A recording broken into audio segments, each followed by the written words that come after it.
E aí, tudo bem? Vinícius Cardoso, do Mundo dos Bancos, para mais um vídeo. Vinícius, como eu faço para pegar o meu comprovante bancário no Itaú?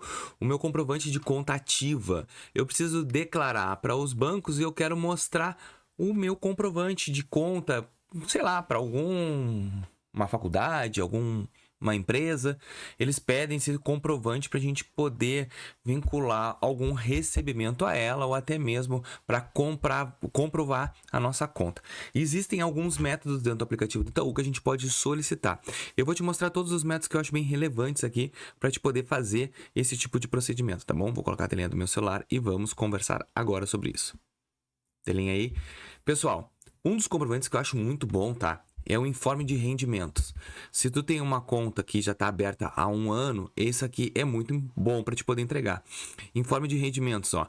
Tu vai clicar ali embaixo onde está escrito, deixa eu abrir aqui, ó. Selecione o ano, 2024, e é só clicar no informe consolidado, que é ali embaixo onde está o teu CPF. Aperta esse botãozinho e ele vai baixar. Ó, interessante é que nesse comprovante ele vai aparecer o teu nome, lá no canto vai aparecer o teu CPF e vai aparecer a tua agência e o número da conta. Isso aqui vai te ajudar a comprovar a tua conta aberta, ativa.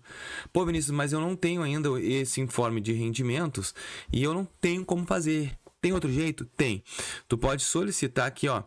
Tu escreve comprovante apenas aqui, tá? E entra nas partes de comprovantes do Itaú.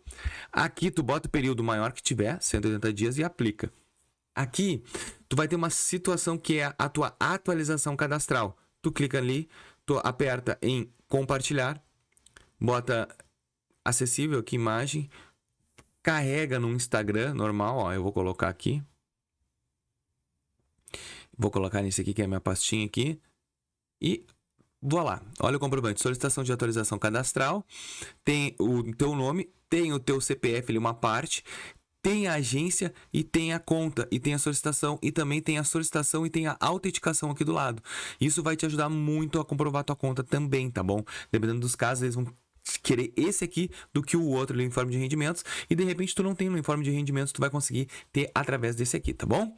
Eu espero que eu tenha te ajudado, te auxiliado, e se tu gosta desse tipo de conteúdo prático, direto ao ponto, deixa teu like, se inscreve no canal e faz o mundo dos bancos crescer, tá bom? Valeu!